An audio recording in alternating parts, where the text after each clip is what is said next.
and this is episode 15 of the Lifestyle Entrepreneur Podcast. And my next guest is Ian Brodie, who's going to demystify how to turn your prospects into raving customers by using email marketing. It's not dead yet, folks. And I'm so excited for Ian to come on and share the secrets of how to actually really convert your leads into paying customers.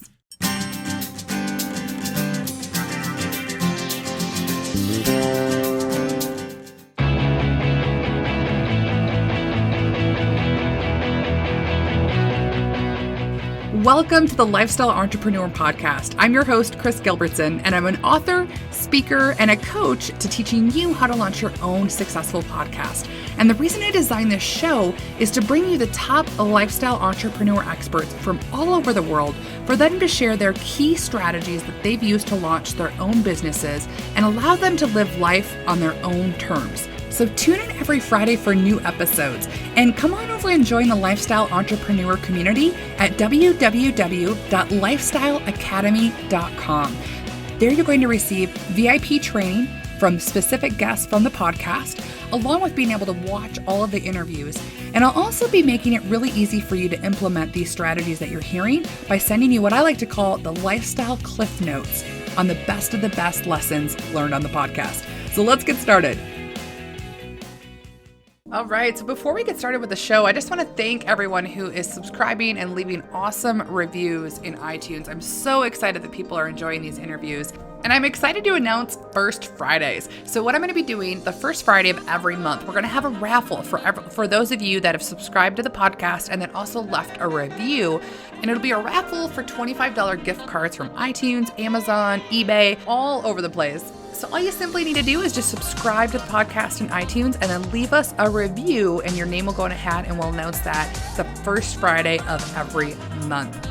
And here's a shout out for one of our loyal listeners. This is of Mindful of Meds, and it says entertaining and educational. I just discovered Kris, and her podcasts are enjoyable to listen to as well as educational. Just started to listen and already have ideas I can implement immediately. Well, thank you so much for tuning in. So excited for you to be able to be taking action with your business, and stay tuned for more awesome episodes to help you create the lifestyle of your dreams. So let's get started with today's training. So welcome everybody. I'm so excited for our guest today. I actually got introduced to Ian Brodie through a friend, and he is an absolute genius when it comes to email marketing. He's actually been helping some of the world's leading organizations with their marketing and their sales challenges for over the past 17 years. And so he sold multi-million-dollar consulting engagements across multiple platforms, helping his companies embrace the power of their marketing messages, and more specifically, how to use email marketing to really engage their customers. He's the author of Email Persuasion, How to Captivate and Engage Your Audience, Build Authority, and Generate Sales with Email Marketing, and the founder of the Email Marketing Mastery Program, and now the new Email Persuasion Program. So I'm so excited to have you here, Ian. How are you doing today? I am fantastic. It's a little bit late over here in the UK, so I've got the artificial lights on. I'm sweating to death here under the lights, so hopefully that doesn't come across too badly. No, you're good. And thank you so much for coming on the show. I appreciate it. He's over in the UK and I'm here in Denver, so we're making our time slot work perfect here. But so I'd love for you to start out and explain how you got started as the expert in your field, and really in specifically the email marketing niche that you're in. Well, I think like many people, it happened as a combination of both accident and on purpose, in that I'd done, as you mentioned in the intro, I did the kind of international globetrotting consultant thing for many, many years, worked with a lot of large organizations on big marketing, big strategy stuff, but got a bit tired of it. I was flying out on a Monday morning, flying back on a Friday night, never seen the family, etc. So I decided to set up on my own and see if I could do my own thing. And when I was doing that, I was kind of thinking, well, what am I going to focus on? And one of the original field I started working in that kind of struck me was the area that, well, hey, I've been a consultant for, at that stage, 13, 14 years. I know how to market and sell consulting. It was incredibly painful for me to learn that because I was by far far from a natural at it. But I did learn it, figured out how to do it, got some great mentoring, learned how to do it well. Maybe I can teach other people that. So I got into teaching other people to do the kind of marketing and selling like I do it, for a consultant, a coach, or a lawyer, an accountant, or a professional, and began to establish my reputation there. But what I found was, out of all the things I was doing, the thing that got people the most interested and most excited and the most compliments was email marketing. So that, firstly, I mean, I didn't do it for 2 years, foolishly. After setting up my own business, I didn't do any email marketing for about 2 years. I was too busy with the blog and the social media and the media, all that sort of stuff, got on top. And then I remember I finally thought, come on, Ian, you've got to get to grips with email marketing. Let's get going. And it was only about 6 months after I did it, suddenly 2 clients popped in on the same day as new clients, traced them back through my website. Lo and behold, they'd both, read one of my emails, clicked on the email, gone to my contact page, contacted me, and I kind of went, oh, what was I doing wasting those 2 years? Why didn't I start earlier? And eventually the kind of email stuff all sort of clicked. People started saying, well, can you teach me to do email marketing the way you do it? Because I think most email marketing that you see in the world today is like Amazon email marketing. There's nothing wrong with it. It's great stuff, but it's designed to sell kind of low-cost books. So it's nice and pretty, and it's pitch, and offer, voucher. Right. Whereas most of us tend to sell much higher value programs, services, products, etc. And we need to build much more of a relationship with people before they're going to be ready to buy from us. So the way I do email marketing is about that kind of relationship building, and that's a little bit of a rarity. So that became the thing I kind of ended up focusing on quite a lot. Oh, I love it. And I love how you brought that in from your own experiences, really. And I think a lot of business owners can relate to that, where they're trying to do so many different platforms. Mm-hmm. But yeah, I think that's brilliant, because that's really how you know how to create something really effective, like what you've been able to do with consult some of these major companies on how to help them. Yeah, and I think it's often the most powerful thing when other people look at you. A lot of people get worried that, well, I can't teach other people, I can't become a leader in my field because I don't have qualifications, because I don't have this, I don't have that, I haven't written the book, etc. But the truth is, people mostly look to see what you've done. Richard Branson left school at 14, mm-hmm. no qualifications. Yes, he's written a book now, but he certainly hadn't. But you'd pay a fortune to listen to Richard Branson's advice because he's done it. Exactly. And so you're often much better off teaching just what you've done successfully than anything else. Mm-hmm. It's so brilliant. I mean, everybody's an expert to somebody. I say that all the time, and you can just take what you've already done and start there to get started. So I love it. So I'd love for you to talk about so let's go into this and dive into the email marketing and the training on it. But first, so wait, let me preempt my question here. What about I want you to talk about what are some of the roadblocks to your success that you've had along the way? Okay, for me. Yes. I think I'm relatively unusual in terms of my roadblocks, in that I don't know whether, I'm not inside other people's heads, so I don't know, other people might be listening and thinking, oh, that's completely normal. But I've never had that thing you read a million times where people say, oh, I wasn't confident in myself and I was frightened of failure, etc. And of course, none of us wants to fail, etc. But, what really are the issues for me is, firstly, I'm kind of laid back. I tend not to get very worried about things, which generally in life is a real strength. I don't get stressed up about anything. I don't get worked up. I don't shout. I don't get angry.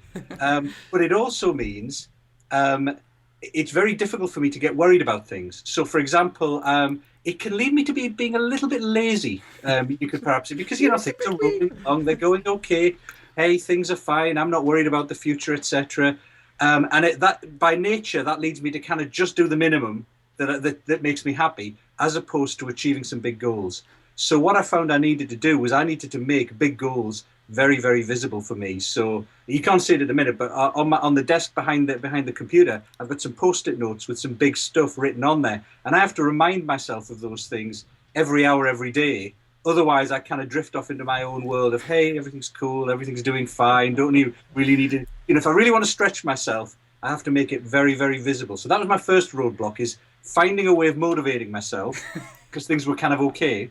Okay. And the second one I do think everyone shares is overwhelm.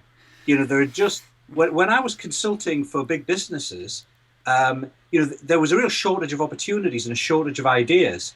If you were the one coming along with some kind of business school knowledge about marketing and segmentation or whatever it was brand new to the people in the business. Now, these days, of course, we've got ideas and opportunities and different ways they're coming out of our ears. We're just, and everything is, I did this and I grew my business by 50% overnight, and all I did was one pin on Pinterest and now I've got 1 million followers and all that. And you think, well, I've got to do that, and now I've got to do that, and you can't do everything. So that really, early on, I struggled with that, in that I wanted to do everything. I'm quite inquisitive and curious. and I really wanted to do everything, try out all these wonderful things that people were saying were working for them. But of course, they were only doing one or two things and reporting the one that worked, and someone else was doing one or two things and reporting, and I was doing 20 things, and I wasn't doing enough of each to make it work. So I really had to rein myself back in and say, come on, what are you going to focus on that's actually going to, be the one, and move on to that stuff later. You don't forget it, but you park it somewhere and you come back to it. It's brilliant advice. It really is. And I know, I mean, I've gone through it. I still have to keep myself grounded and say, wait, is this another shiny penny out, syndrome? Because all entrepreneurs, as entrepreneurs, we're like the most highly addictive personality types on the planet. So it's so easy for us to be like, oh, I want to do that, I want to do this. So that's great. So why email marketing? Why email marketing? Well, I think just as I was alluding to earlier, it was working for me. Mm-hmm. It was working for me. I think you said it before. Everybody's an expert in something to someone. And in my case, I was finding a lot of my clients were just saying, well, how do I do emails like you? They seem to be working. They're bringing in the business. I found over the years that my client base had started off being a very local face-to-face client base, but it moved to the position where about 70 to 80% of it was online. In terms of people finding me, I was still working with them face to face, still doing coaching over Skype, but they were finding me online, and most of them, the vast majority of them, were signing up for my emails, getting emails from me, and then calling me or putting a phone call in, filling a contact form in. And of course, if people are coming to you through that, it is just so much better than you reaching out and trying to grab them. And I think the beauty of email is that follow up. If I was to draw an analogy in the face to face world. If you're doing any kind of face-to-face marketing, like you are out doing presentations or you're meeting people networking or getting a referral, anything like that, you would not expect that the very first time you meet a potential client, they'll suddenly hire you. Unless you're selling something very cheap and very obvious. If you're selling a high-value service, it's going to take 5, 6, 7, 10, 20 meetings, interactions, contacts somehow before they're going to hire you. Mm-hmm. So the key in face-to-face marketing is follow-up. That's all the great marketers follow up all the time.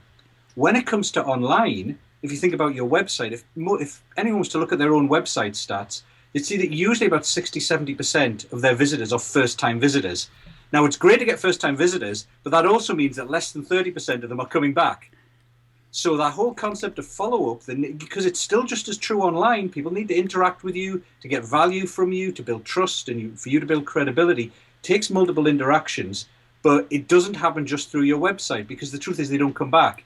They bookmark it, they might think, oh, that's a good website, I'll come back to that. But because of the overwhelm, because of everything else going on in their life, they just don't come back. You don't get to follow up, you don't get to have multiple interactions, so they don't buy. So the beauty of email is it's like follow-up, but online. Yeah, no, it really is. And I want us to talk definitely more into email marketing. But the one thing I want you to talk about with the overwhelm is, because I used to have that mindset, especially with blogging for me, because I knew blogging would lead to email signups, but I felt like it was such a long process. It seemed like it, I think a lot of business owners have that fear too, where they want to get into these different things, but they're looking at the bottom line on how it can actually help their business. So do you have any insight in how to help people get started and taking action? Because we're going to train on how to help people have impact and ROI with it, but really the first step of actually starting to implement an email strategy and how it can help. I think you got to play the 80-20 rule, because there are a million versions of the 80-20 rule. But in this case, it's you get 80% of the value, often from 20% of the work. Yeah. Again, I think entrepreneurs are often quite obsessive about things. I know I certainly am. I want everything I do to look beautiful, not a single spelling mistake. I will spend hours tweaking something so it's 1 pixel higher or something. And I know, we're crazy. So it's going to take me 10 times as long as someone else. But it just doesn't feel right till I get it right. So you've got to break yourself out of that mentality, particularly with emails. Typically, the more frequently you're sending emails, the more you're keeping in touch with people, the more you're building a relationship, the better it works. But people are really worried about writing a perfect email and never making a mistake, and somehow it's got to be really long with loads of stuff in it, etc. And I think one of the key things you can do is just give yourself permission for a week or 2 weeks or a month to just try it, see what happens, and if it goes horribly wrong, then it goes horribly wrong. You stop doing it and you move somewhere else. But what you find is if you just try it and you send a very short email and it's just got a little story in from your childhood or something you did in business with one little point in there, and all of a sudden you find it works. Yeah. And that gives you the confidence to go on and not worry so much. I have emails that come out. I try not to have, spelling mistakes in them, but I do have emails with spelling mistakes. And inevitably someone will email you back and say, hey, you made a spelling mistake, or this isn't, quite right, or whatever. But the truth is, if I'd worried about those spelling mistakes and editing everything and getting the grammar perfect, and I'd never have got it out. Right. And it's much, much better to get out something good today than something perfect, mañana. Never. Never, exactly. It's so true. And I love that point about short. I made that mistake when I first started with long emails. I thought I had to just cram it in with all this stuff, and people don't read it. It goes to the trash. And great point. So what I want to talk about first off, though, before we dive into the training is, question that I'm sure you get a ton. And probably a lot of people are thinking, so Ian, isn't email dead? Well, email is changing. Email is definitely changing. But, and of course, we're all using social media more and more. I think I read a report recently from Nielsen that said people spend on average, I think it's something like 6.5 hours a month on social media. Wow. But on the other hand, McKinsey did a study that showed people spend 2.5 hours a day on email in business. If you're in business, then on average, you're spending 2.5 hours on email a day. So actually, there's more on email. If you run through the stats, I think there are about 1 billion or so Facebook accounts. Overall, I think there are about 3 billion social media accounts on all the various different networks. There are 4 billion email accounts. Wow. So there are still more email accounts. If you look at activity, 2.7 billion likes on Facebook a day. Now, that's a huge amount. It's just one button press, because it's easy, but Yeah. it's 2.7 billion.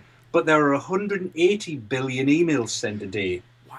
And out of those, I think the estimates are 100 billion of those are actually business emails. They're not just people saying, hi, how are you, etc. They're actually people doing business and interacting with people for commercial reasons via email every day. So email, in some senses, is kind of like the overlooked giant, that there's a ton of it going on. And if you think about it from your own experience, you'll chat with friends on social media, you'll send a picture, etc. You want to do business. When we were setting up this call to and getting the organization right, you send over the details of what you wanted to ask me and stuff like that. We didn't do that on Facebook or Twitter or whatever. We sent an email.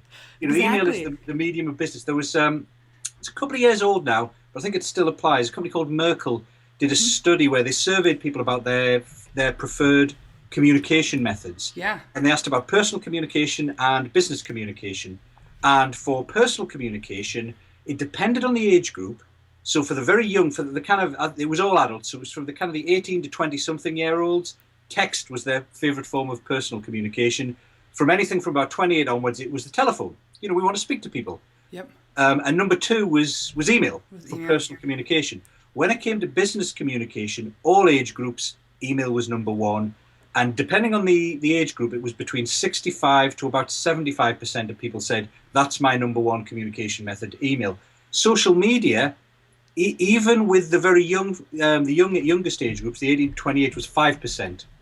That was the very highest it got. With the older age groups, it was 0%. And typically, if you're in business and you want to deal with senior people, you're kind of dealing with that slightly older age group. Mm-hmm. So the truth is, people are using email most.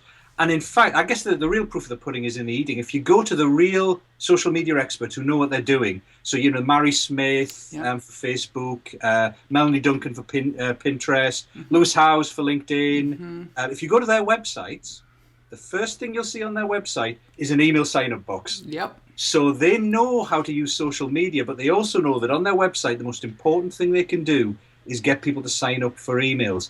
And Facebook does it as well. You get an email from Facebook every week, an email from LinkedIn. What the social networks and many new platforms have discovered is that social works best to reach new people and bring them in. But to build relationships with people once you've got them in, email works best. It's kind of personal. It's the inbox. I love that explanation and that analogy. I mean, it's kind of like the social networks. Like that's like my podcast. Like that's what I focus on, and you focus on with the email follow up. But like with podcasting, Pinterest, LinkedIn, YouTube, it's all stirring the pot. Yeah, it's all open. I share, you share. It all goes about. It brings everyone in. Yep. But once you got them, best way, guaranteed way, is to email them. Exactly. All of the social networks are the appetizer, and the main meal is in your email, where you're building that real relationship. So I love that. So let's dive into some more about email marketing then. So from an entrepreneur's perspective, what's the big secret to making email marketing work? Okay, well, I think email marketing is actually pretty simple. There are only really three big things to email marketing. One is you've got to get people to sign up. Two is you've got to get them to kind of open up and read the emails. And then the third thing is you've got to get them to then become clients, buyers, customers. Right. But I think the overriding philosophy, the big idea, I think, for entrepreneurs to grasp, I think is goes back to what we said earlier. Email's about follow-up. It's about relationship building. And the danger is most of the emails we see day to day are from Groupon, from Amazon, from eBay, and they're like transactional selling emails. I've got a low-cost offer, 70% off, buy now. And those aren't the right things to model. I like to think of email a bit like dating.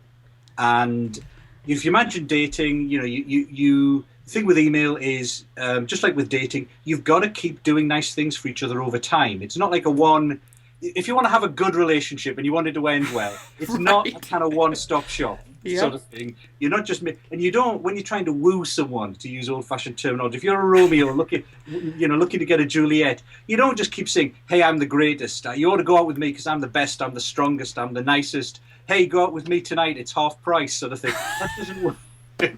What you do is you do nice things for Juliet over time. Right. You notice what she's interested in. You send her flowers. You invite her out to the cinema because but you don't take her out to see the latest episode of Die Hard that you're interested in. You invite her out to see the kind of film that she might be interested in, that sort of stuff. So email is all about relationship building over time.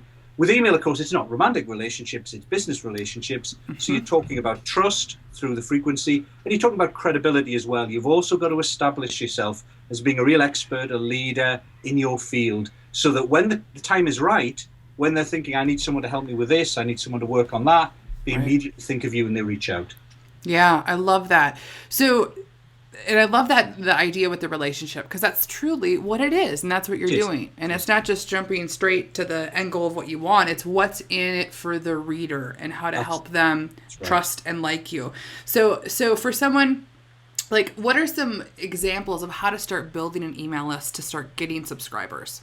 All right. Well, this is obviously the first problem people come across when they're first getting into email. There's no point in doing emails if no one's receiving them. Mm-hmm.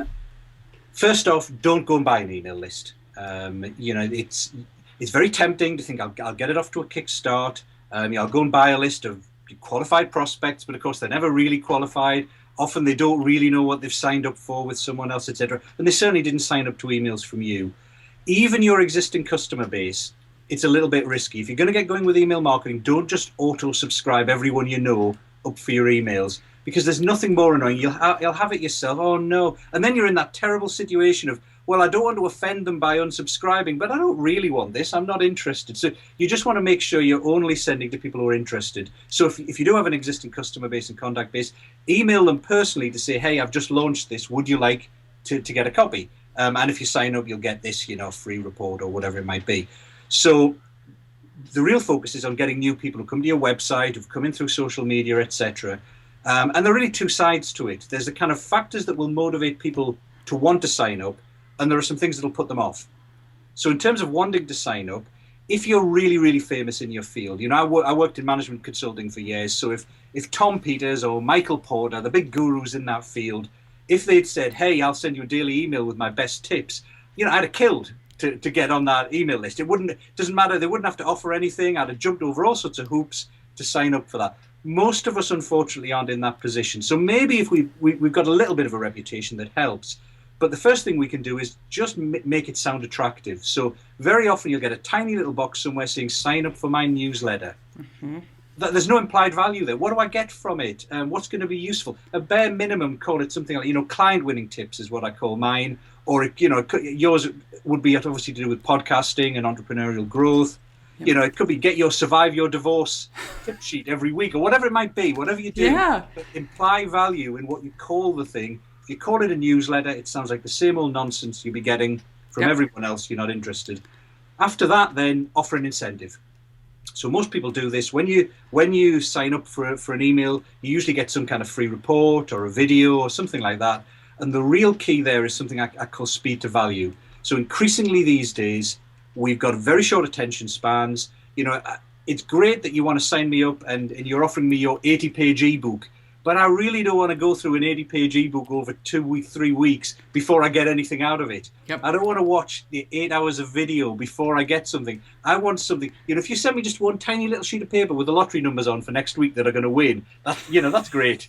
It's really the value you get. It's not the size. Exactly. So think of a way of creating something of really high value, but it doesn't have to be very big. In fact, the guys at HubSpot Dan Zarella did a survey on the preferred length of ebooks for people, and it was a kind of asymmetric bipolar distribution, whatever you call it. So people either wanted 150 pages, they either wanted a real book, which is not the free giveaway, that's when you buy a book on Kindle, or they wanted 1 to 5 pages. They didn't want that 10, 20, 30, 40, 50 page one that so many people do, because it's pain for them. They've got to wade through that to extract the nuggets. What they really want, my current one, is 5 simple marketing tweaks that'll get you more clients. So it's simple, it's tweaks. It sounds like, hey, I can get something immediately valuable from that. I'm going to get it. I'm going to read it quickly.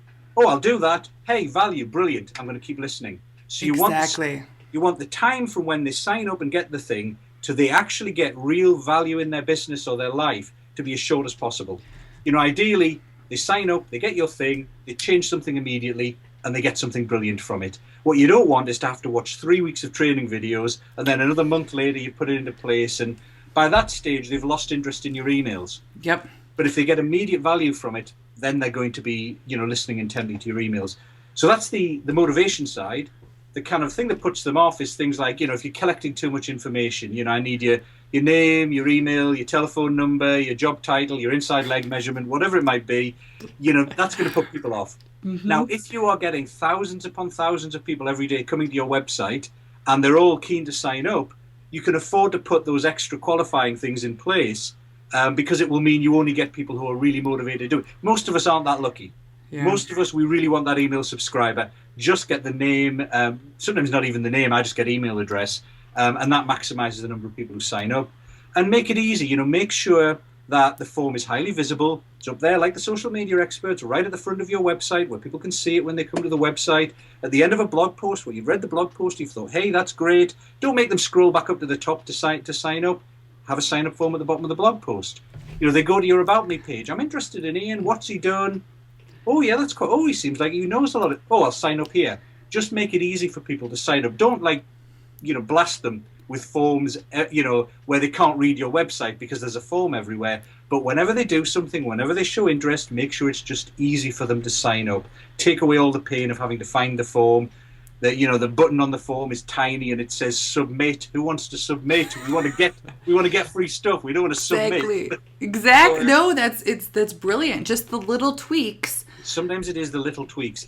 There's a case of, I think it was Reebok, the sports footwear folks. Yeah. I think they got a 40% increase in sign-up rates. I think it was either 24 or 40. My memory is failing me, but it was a decent increase. And all they did was on the box where it said sign up, instead of saying sign up for our newsletter, it said join now and save. And just the addition of the word save, because they were going to get some deals through it, got that big uptick in sign-ups, because all it was saying again was, get our newsletter. Why would I care? But I'm saving, or I'm getting free client winning tips, I'm getting free access to your video, okay, I'll do it.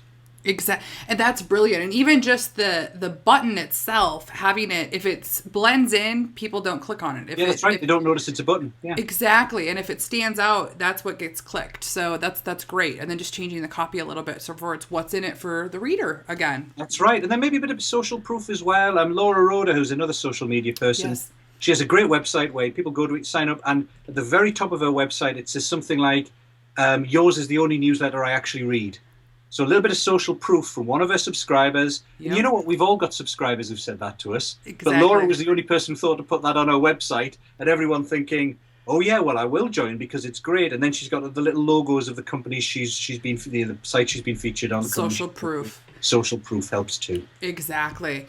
I love that. Oh, these are such brilliant tips. I mean, literally, just those few things can make a huge difference. I mean, 25 to 40% increase for Reebok being a major company. Just by seeing join and sale. Isn't that ridiculous? Isn't that ridiculous? But that's what happens, yeah. Yeah, and just think about all the business owners. So these are great tips. So, okay, so we've built our website. We've got it set up right where it's easy for people to access, and they've got a free, instant offer that's going to be great to sign up.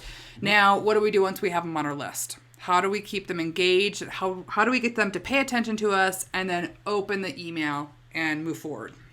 Yeah, well, of course, if people don't open the emails, you're going to get nowhere. So the first thing we get people to open the emails, the most important thing that's going to get people to open your emails is actually you. It's your name. And this is what they've found over time when they've tracked the statistics. The main thing is who the email is coming from. So if you have established a reputation, so going back to speed to value, if they got a great report from you that instantly they were able to do something, change something in their business, and it got them good results, then they're going to be looking out for emails from you. If those early emails you send, for part of the email persuasion book, I interviewed Christina Mandlakiani, who runs Mind Valley in Russia. And she was talking about the first 100 days. It's kind of, I don't know whether it's a Russian thing in politics. The thing you do in the first 100 days in politics, that's how people think of you. Doesn't matter what you do after that, people will remember the first 100 days. Well, with email, it's probably like the first 30 days. Probably, yeah. So whatever you do early on, if you're sending really high value stuff, interesting and fun stuff that makes them, sit up and listen, that gives them great value really early on, then they'll keep listening. It kind of sets the precedent, and they'll mentally think, I will keep opening the emails from Ian, from Kris, because they're great stuff. If you send them some boring stuff or some stuff that wasn't useful, a really long one that they filed away and never read, then they stop opening your emails. So the first thing is establish a reputation for value and for fun and for useful emails. After that, it really comes down to the subject line. And I learned a lot, I have to say, from Cosmopolitan magazine. I'm not a Cosmopolitan reader. My wife used to read it. We're getting older a bit now, so she doesn't read it anymore. But it always struck me that even for a man, if you looked at the cover of Cosmopolitan magazine on the bookshelf, you kept thinking, if only it wasn't in that plastic bag, I'd like to see what on earth those things are. What on earth are they writing about in there? 74 sex tips that men love or whatever. You go, ooh, what? Who knows 74 sex tips? Brings you in, yeah, it does. So, if you think about what Cosmo's doing there, firstly, they really understand their reader. Mm-hmm. They understand exactly, all the cover photos are almost identical because they're aspirational for the person reading it. Yep. They know what the hopes and fears, the desires, what that person wants, who they look up to. Those are the names they mention on the cover. They know what they're interested in, so they really understand their reader. And then the headlines they have on the cover always carry two things. They have benefits. They have the benefit of reading. So 75 sex tips, the benefit is you'll learn sex tips. That tends to be a preoccupation, obviously, of Cosmo. Always the one on the top left, something to do with sex. So you immediately say, well, if I read that, I'll get good at, or whatever. Yeah. So the benefit is clear. But there's also an element of curiosity, because if it just said sex tips in the top left corner, every single issue, you'd kind of think after a while, I kind of know that. I've read those. But it's different every time. It's 75 sex tips. Who knows 75? I keep thinking of this. Who knows 75 tips? Or, take the sex quiz. All right, I'll take the quiz. Or, 10 things you didn't know about your man or whatever. Oh, that's interesting. So there's a benefit, but they make it a little bit mysterious. And sometimes using numbers is quite good because, with 75, nobody knows that number. So you think, I'll just go and see what they are. Right. It's a bit like those, have you ever watched those kind of late night programs, the 100 top children's TV programs, the 100 top toys or whatever, and they're 4 hours long or something, but you always watch to the end just to see what one is. Yep. Can't help it. And so the number works a bit like that. I wonder what their top 10 is. But they're always looking for elements of curiosity. So even if I send an email out, I sent a really bad email out, the subject lines that don't work are ones where you're trying to be clever. And I sent a really bad email out a couple of years ago that said the subject line was spooked by shadows. And I was thinking I was really clever because it was about how you shouldn't be worried about what your competitors are doing and, being scared by them. Focus on what you do well and do it. It's a good message. Right. Hardly anyone opened it because what is spooked by? You see spooked by shadows in your inbox. It doesn't tell you what benefit you're going to get. I was maybe thinking there's a bit of curiosity, but there just wasn't enough. Right. So the very next, about 2 or 3 days later, I sent out another email saying, my worst email ever and how you can avoid doing the same, in brackets. And loads of people opened that because the benefit was, I don't want to send out bad emails.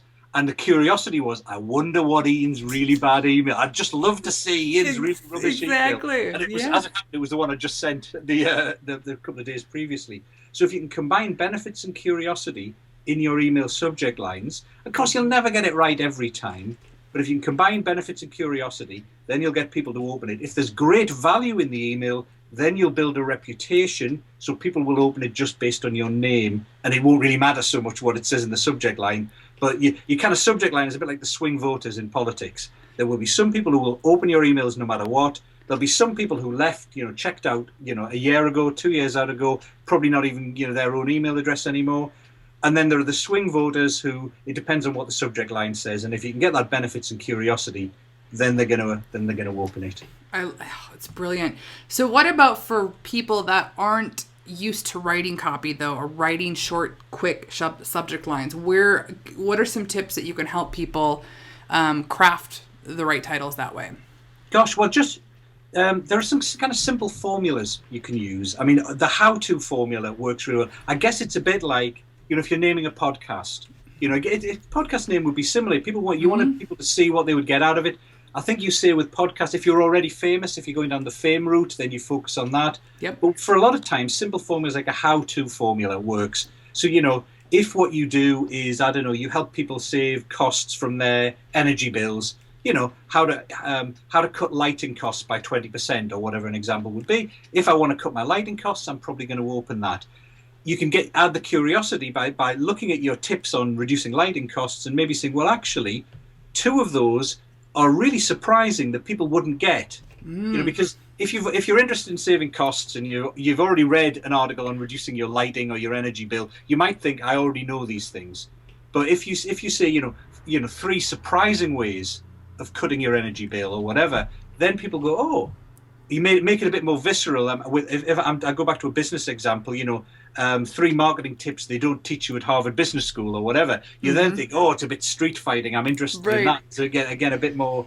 So it's really a matter of some of those simple formulas. You know what, Kris? I've got a little booklet and a list of some of these formulas and ways you can use them. I don't know if we can make it available to people, put a link to it or something like that, or just upload the little booklet and people can see the examples, because it's things like how to. There's a good way of doing it is to link to a famous person or someone in the news. So I have no idea whether you know him, but he works over here in the UK. There's a guy called Jeremy Clarkson. We have a really, really popular TV show called Top Gear. It's a motoring show. And it's for all the guys who like their cars and whatever. A lot of women like it too. But it's very jokey. It's kind of fun. They drop cars from helicopters and they raced a car. They raced a Beetle. I don't know whether they raced a Porsche against a Beetle, but they dropped the Beetle from a helicopter against a Porsche, that sort of stuff. Oh my gosh! And they've travelled across the Sahara Desert in 3 cars they bought for $1,000, and all that sort of stuff. That's awesome. Jeremy is very controversial. So he deliberately has strong opinions in order to attract attention to himself. So, he hates cyclists.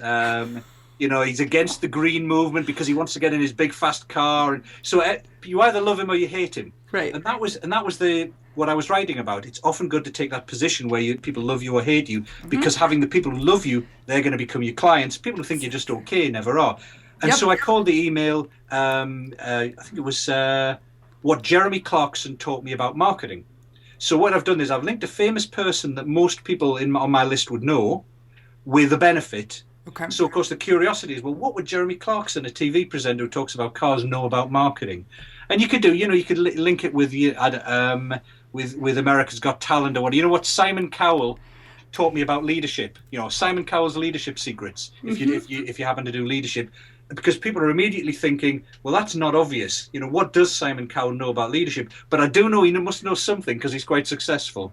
So it's that kind of combination. So if I give you the link to the little report with the different headline formulas, then people will be able to make their own from that. But it's different combinations like that. Oh, that's brilliant. Yes, and we'll definitely have that in the show notes for everybody to get their hands on, because that really, I think, is one of the missing pieces. You can have great content, but if you can't get the title right, That's and true. and I love the idea of using pop culture and using, Mhm. what's working, and also media, buzzwords and things that are happening in the Just media. makes people pay attention. If you can, one of the advantages of email marketing, especially if you're doing it frequently, if you're not just doing a monthly newsletter, if you're emailing every few days, you can key into popular culture and whatever's happening, and things that are going on in the news, and it just will get that. Again, you'll have your regular subscribers who will always open, the people who won't, but it just gets those ones in the middle. Oh, that looks interesting. I'll just read that. Exactly. So this is just brilliant. So my question is, now, we're pretty much all set up. We're getting the titles working now. Things are starting to crank. But in the email body, Hmm. because I think, I'm sure you get this question all the time, but do people ask you, like, what are the first series of emails they should send? Since it is so focused on the first 30 days with email, should they send 3 the first week? Should it just be once a week? Or what should the schedule be? And what should be in those first 10 emails? Okay. Well, as you're saying there, usually with most people's email, the way they do it is they set it up so that when people join, they get a pre-arranged sequence, an autoresponder sequence or a nurture sequence of initial emails. Um, it's nice to have a kind of balance in those. So, firstly, I would send relatively frequently. The once a month stuff, people forget you after a month. There's so much going on in their inbox, so much going on in their life. If you send once a month, when someone gets an email from you in a month's time, they're going to have forgotten they subscribed in the first place. So frequency is good. I think that it was Jerry Seinfeld. I don't remember the exact quote, but Seinfeld was talking about attention span, and he kind of said, "I don't really believe in attention span. If you're interesting and entertaining enough, people will pay attention." And I think that's true of email. If you do good, interesting, and particularly entertaining emails, people will put up with getting one a day essentially. Now most people couldn't write one a day, so people's ability to put up with receiving emails, the frequency is probably more than you could ever send them at. So I would probably in the first few days, I'd be sending in the first few weeks, I'd be sending every 2 or 3 days, get them used to that frequency. If you can, I mean, decide what your ongoing frequency is going to be. So if the very most you can ever see yourself emailing is once a week, then maybe do 2 in the first couple of weeks and then go to once a week. If you did once every day and then reverted to once a week, it would be a bit of a surprise for people.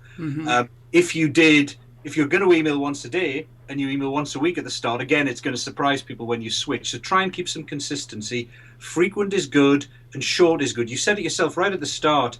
These days, if we open our emails, and especially on an iPhone or something like that, if we open our emails and it looks really, really long, we move on to the next one, we file it, it just doesn't get read, even if it's great stuff. Right. So I'd rather do, 2 or 3 little short ones that people will open, they'll quickly scan it, they'll go, oh yeah, that makes sense, oh that's good, I'll click on that. Rather than something 3 times as long, but once a week, once a month.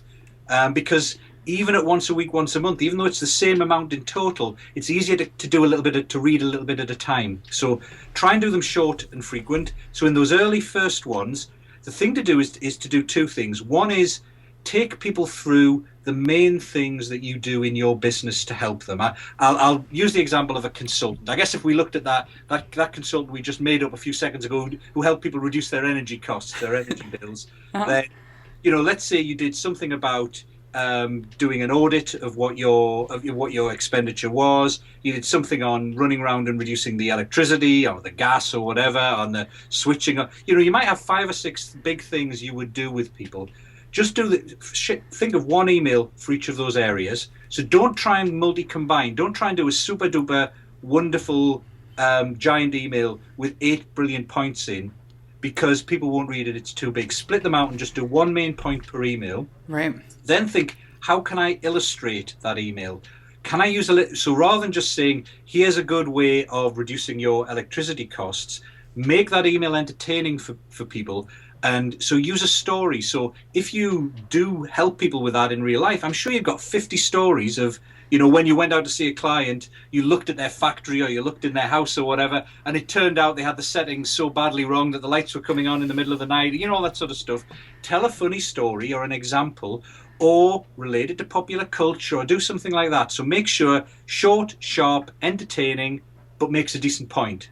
So those are kind of like your content emails. Now, then what you want to be doing is mixing in some other emails, because going back to our romance analogy, it's no good sending Juliet flowers and chocolates and stuff all the time if she doesn't do anything back. If she never sends you anything, if she never, eventually it's got to be a two-way relationship. So the way to do that in emails is just ask people to do something. So maybe ask them to take a survey. So it's always helpful to know what your readers are interested in or what their main problem is. So maybe send them a couple of content emails and then a survey saying, just tell me what your main problems are, tick A, B, C, D, 1, 2, 3, 4, 5.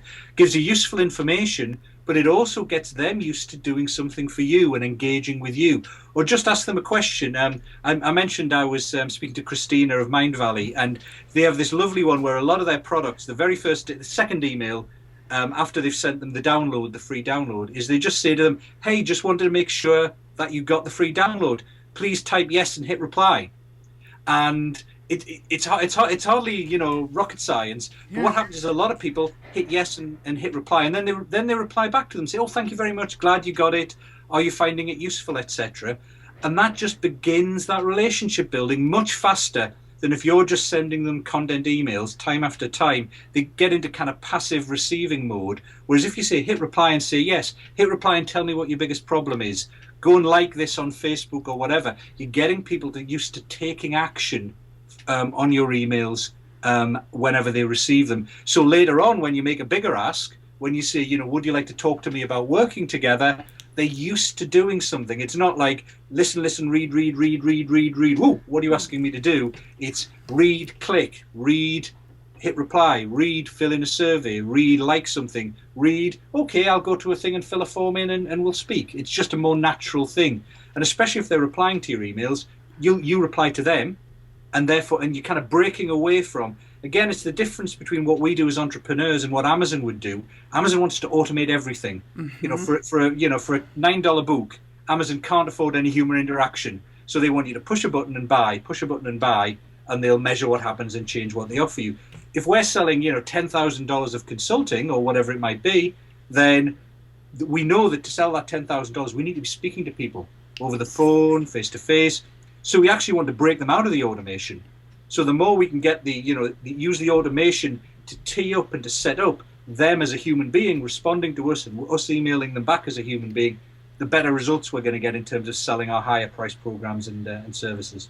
Oh, brilliant. And you're really conditioning your audience. That's right. To engage with you and to really set that whole process up. So there is a method to why you're doing it that way in that process. So that's brilliant. So the final question that I have with this then is, how do you get subscribers to then become paying clients or customers?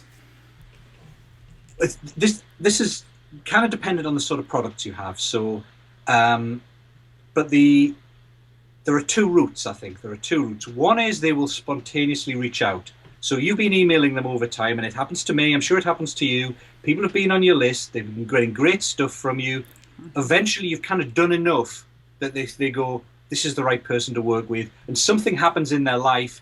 They need to improve their business. They need to change something they're doing. They get on the phone. They send you an email, etc. So the first thing you're doing is you're just building that credibility and trust. One of the ways to do that is to think about it in advance and think about if someone was going to feel comfortable hiring me for what I do specifically, what would they have to know and feel about me and about themselves to feel comfortable doing that? So just to jump to our energy, I'm not even sure if there really are energy consultants in the world, but if this I'm sure there are. energy consultant, what would people have to know and feel to be ready to hire that person? They probably have to know and feel that they get big savings. It's worth investing. There's an ROI in it. They probably have to know that it's not going to be really painful to do and require massive changes to their business or their life. They probably need to feel that they get on with that person and they'd be a nice person to do business with, etc. So if you listed all those factors, you'll probably end up with 6 to 10 for your own business of the things people would need to know and feel about me or about themselves. If you're a leadership coach, for example, very often it's less about you and more about them feeling that they're coachable, that they'd be able to do this, they've got the courage, the self-confidence, etc. So think of those things and then think, well, okay, as I email people over time, how am I going to weave some of those things in? So the topics that you're going to email about will be the problems and the challenges and the goals and the aspirations your clients have, because that's what they want to hear about, that benefits thing. They want to hear about the benefits to them, what they will get. But the way you illustrate them or with stories that weave in those know and feel factors. So as we were saying earlier in the startup, partially it's to make it entertaining. It's much more fun to hear a story about one of the clients you worked with who left the electricity on all night or whatever. Exactly. But also, subconsciously, that's telling them, hey, they work with clients and they spot the obvious things that their clients miss. So you tell a story about one of your clients' successes. I was working with a client the other day. We implemented these 3 things. So those are the tips, the value, the benefit they get. Yep. And by implementing them, the energy bills were cut by 34%, and it really helped them do what, and they reinvested it in this, etc. And again, you're going, oh, right, yeah, that's a big saving. That's worth doing. That's worth doing. And what you're doing there is you're able to show off without showing off. If you just sent them an email saying, hey, I'm great to work with, I'm a really nice guy, and I make savings of 34% for my clients, people will go, yeah, yeah, yeah. But if you give them a useful piece of information and wrap it up in an interesting story that gets across those things, and you just have to do one at a time. Again, the lovely thing about email is it's not a one-shot thing. If you're going to be sending people 50 emails, you just have to drip in these little things over time and it gets across. You don't have to get it in one giant sales letter because it's the only time they see it. Right. So that's that's one element, is you just drip these things in over time, and eventually people are going to see enough, they're going to phone you. The other side is you just open doors for them. I like to call it opening doors, because you're not being pushy or salesy. You're kind of saying, click this button and sign up in the next 3 minutes, or the deal goes away, and all that sort of stuff. You're just kind of saying to people, again, if you look at that energy consultant, they send an email. They've given a case study, an example of a guy who saved 34% of their energy bills, and you just put at the bottom, if you'd like to chat about how I may be able to help you save a similar amount for your business, give me a call on this number, or go to this web page and fill in this form, etc. You're not being aggressive about it. You've led them into, you've motivated them, and then you just open the door at the bottom and say, would you like to come in? Would you like to come and talk to me? Exactly what you open the door to is dependent on what you sell. So if you sell online training, ebooks, those sort of things, you might take them straight to a sales page. That's absolutely fine. A couple of $100. You drip the emails at the bottom. For example, I have an online training program for consultants and coaches and people like that. It doesn't cost a lot. In almost every email I send, there's just a little link to it at the end. I don't over push it. There's only a couple of sentences about it. I'll try and link it. So if I was giving them a tip on using LinkedIn, for example, here are 2 ways of using LinkedIn to get more customers. For more great tips on getting more customers, you might want to try out Momentum Club. Bang, here's the link. So it's just gently building it in. Don't have to be nasty about it, because you've got plenty of time. You've got 100 emails to send them or whatever. You can be really pleasant. Have that link in. If you sell high value stuff, then probably the next step is to get on the phone to you or to speak with you about whether you should be working together. If you sell stuff that people can buy at the press of a button, you just link them straight to the sales page or a video or something like that. Yeah. And so you kind of, that's one of the things I would say for many people. Don't be afraid to include a sales link. If you're sending great material to people that's really helpful to them, and your products and services will be even more helpful, then you're doing them a disservice by not offering it to them. Now, you're not the used car salesman who kind of sneaks them into getting into the car or anything. You just open the door and say, would you like to look at my product? And if you've given them great value, if they've got confidence in you, many of them will take a look and they'll then buy. Oh, brilliant. I love that. And I like the idea. Just, keep it simple, keep it short. And, one idea per email, because you have a lot of time. This is a relationship you're building. So it's great. So just to say, you can break the rules, of course, every now and then. So, once you've established a relationship and once people know they get great emails from you, you can do a long one every now and then, because they already know it's going to be great. Right. But to start off with the long ones when they're not so sure is a bit riskier. Yeah, good point. Now, what are some resources that people can use to help automate or to help make their life easier with email marketing? If you're just starting out, then in a way it's pretty simple. There are some standard email marketing systems, Aweber, MailChimp, GetResponse, iContact, Constant Contact. I'm going to mention one people might not have heard of called SendPepper, which I like because it's a baby sister of the bigger, more advanced email system that I use.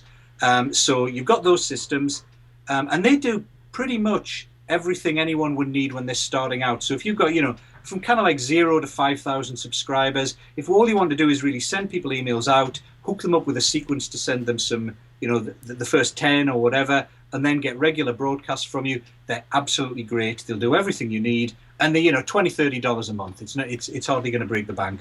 Yeah. You might need. Most of them come with they all come with their own little tools for creating little opt-in forms for people to subscribe. Usually they don't look very pretty, so you might want to get a plugin or a tool to enhance that. Again, if people are watching this in 2 years' time, then the tools will all have changed, of course.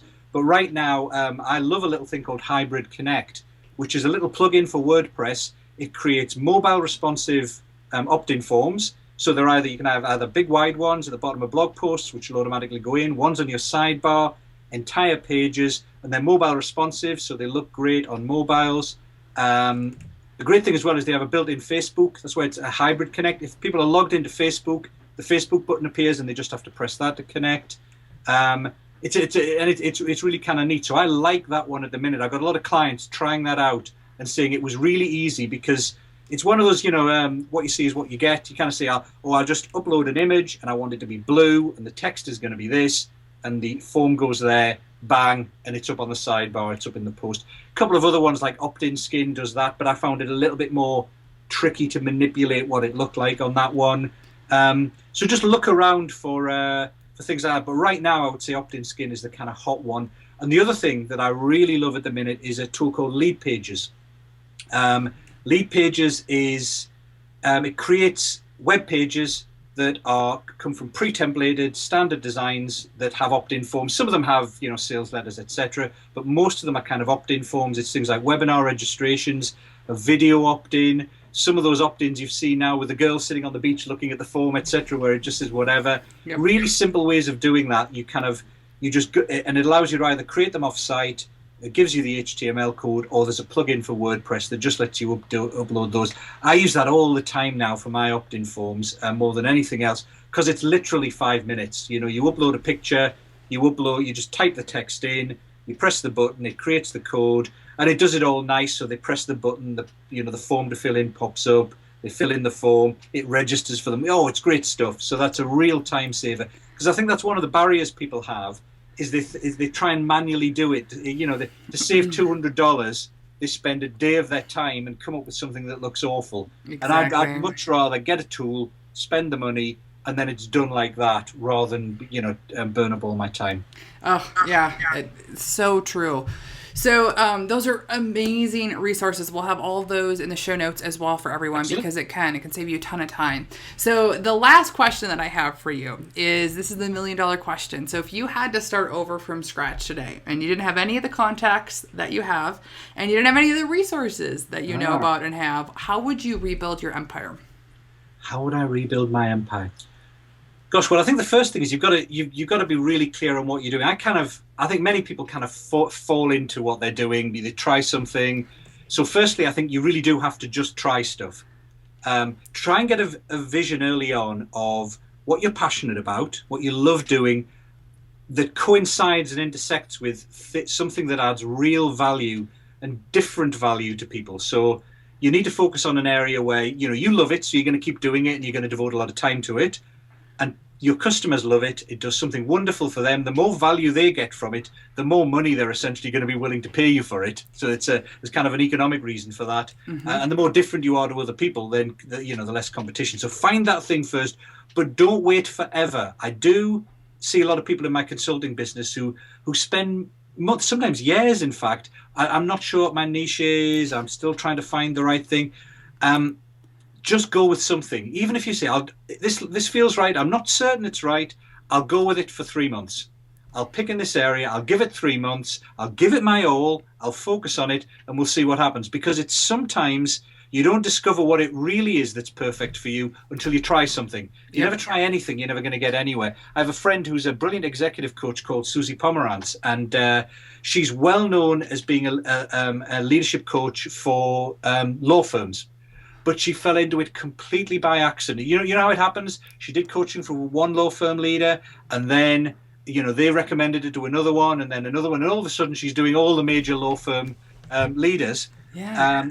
But it was a complete accident. But of course, once it's happened, you can recognize it and start taking advantage of that and thinking, okay, now it's time to have those law firm testimonials up on my website. Now it's time to call myself the law firm coach or whatever you might do. So exactly, find passion and value. And then I think it's about, in our sort of expert type businesses, it's about creating something that gives huge value to people and is leverageable. I wish I'd done this earlier in my business. I was trying to give value to people one-on-one. You know, people would meet with me, I'd give them some useful ideas. Eventually I got into blogging, and that was a great way of sharing stuff. But, you know, if you've got something to share, make a video, write a short report, the giveaway for your email list, for example, make sure you have at least one of those things that's leverageable, that doesn't rely on you meeting people face to face and sharing your expertise. So then you can reach out. So a podcast is a brilliant way of doing it, because of course you can reach so many people to share that value you have, rather than just every time you meet someone you get one more person on your fan list. That's not going to get you the scale fast enough. And I think the key to that then is just then promoting and sharing that thing. So if you've got a podcast, if you've got a video series, if you've got a book, get out there and share that. And the lovely thing with having something to share is you're not being self-promotional. Loads of us don't feel comfortable showing off and seeing how great we are, but we do feel comfortable sharing wonderful ideas we have. So if you've got a podcast series, we just don't feel shy in promoting the series, feel shy in promoting me, don't feel shy in promoting a podcast. So get out there and share it, and do it especially through partnering. Because, you know, as you said, if you didn't have any partners to start off with, then as you're building this other stuff, start finding who are the other people in your field, who are the experts, the leaders you can learn from. It's one of the things I did completely by accident when I started off, but really worked, was I started reading the blogs of other people in the consulting and coaching and professional services marketing field. And I started commenting on their blogs because I thought they were really good. You know, so I'd add a comment, I'd say, oh, that's brilliant. Have you thought of this? What about this? And all of a sudden they would start replying, because as you know, we get precious enough comments on a blog. So we love it when someone comments on our blog. So people would comment back, and then they'd email me. And then I'd get an email saying, would you like to speak? Maybe there's something we can do together. Would you like to appear on my podcast? Would you like to do a guest blog post? And all of a sudden, you're part of the community. By contributing, you become part of the community. And then when you've got your thing to share, then you can reach out to these people and say, well, look, I'm doing a podcast series. Would you like to come on? Well, if they come on your podcast, they'll share it with their community, etc. So partnering really is the fastest way of getting in front of the people who you want to reach. And then, of course, I have to say, once you're bringing in people through social media and partnering, you've got to use email marketing. You've got to build the relationships with people with email. So that takes the initial contacts that you're building into people who are ready to buy from you. Oh, love it. That is brilliant. Just a phenomenal strategy. It really is. And it's going to hone, and it's going to be successful because you're looking at the market, what they need, where you're passionate about, and then you've got a great funnel, which is what I think a lot of people do wrong. They try to just get out there, but they don't actually have a funnel set up and a Yeah, that's right. They get out there, they're making a lot of noise, but then it goes nowhere. Yeah, exactly. Yeah, you need a hub, you need to drive the traffic back, and then create that engagement through email marketing. So this has just been phenomenal. This is so chock full of information. So I'm so excited to share this with everyone. So if you want to share where everybody can find out about you, that would be fantastic. Excellent. Well, the easiest way to find out more about me and get some of my stuff, of course, is to subscribe to my emails. I couldn't possibly say anything else. Easiest way to do that is to come to www.ianbrodie.com. You can sign up there, or I have a free, going back to that speed to value thing that I mentioned, 5 simple marketing tweaks. So these are little changes you can make to your marketing. Includes things like the Cosmos stuff about benefits and headlines. If you want to find out about that, go to ianbrodie.com/get more clients, all one word, and you can get that report for free and sign up for my emails at the same time. Perfect. Well, fantastic. Well, thank you again. I look forward to having you back in the future on some more tips with email marketing, but it was such a pleasure having you here. Thanks for joining us. Been fantastic. Thank you, Kris. And I hope you enjoyed that episode. I'd love to get your feedback here for the Lifestylepreneur podcast right in iTunes. Simply leave us a 5-star and a review letting us know what you like, who you're interested in hearing more from, and what topics you really want help with in your business, that I can bring on those key experts to really fine tune and help you in your business and creating the lifestyle of your dreams. And I'll be giving shout outs, so make sure you put your name and your website address if you want me to share that with the community as well. And again, thanks for listening. I'm so excited that you found the Lifestylepreneur podcast, and I can't wait to connect with you and learn more about your business as we continue to grow this community. So again, have a great day, and I'll talk to you next week.